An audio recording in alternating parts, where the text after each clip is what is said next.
নমস্কার বন্ধুরা, আজকে আমি বানাবো কাঁচা পেঁপের পায়েস। তো প্রথমে আমি কাঁচা পেঁপেগুলোকে এরকমভাবে গ্রেট করে নিয়েছি। এবার আমি কড়াতে ঘি দিয়ে দেব।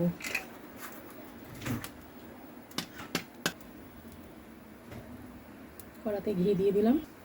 এর মধ্যে আমি কাজু বাদামটা আর কিশমিশটা হালকা করে ভেজে নেব। এটা আমার ভাজা হয়ে গেছে, আমি এবার এগুলোকে তুলে নেব। আমি দুটো তেজপাতা দিয়ে দিলাম। আমি এবার কাঁচা পেঁপেটা দিয়ে দেবো ঘিয়ের মধ্যে, হালকা করে ভেজে নেব। এবার আমি এটার মধ্যে দুধ দিয়ে দেবো। আগে থেকে আমি দুধটা জাল দিয়ে ঘন করে রেখেছিলাম, সেই দুধটা আমি এর মধ্যে দিয়ে দিলাম। এর মধ্যে আমি এলাচটা দিয়ে দিলাম, আর দিয়ে দেবো আমি খোয়া ক্ষীরটা এর মধ্যে দিয়ে দিলাম। ভালো করে এটাকে নাড়িয়ে নেব। এর মধ্যে আমি চিনিটা দিয়ে দিলাম।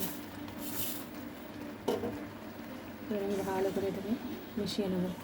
এবার আমি কাজু বাদাম কিশমিশগুলো দিয়ে দেবো ওর মধ্যে, দিয়ে এবার নামিয়ে নেব।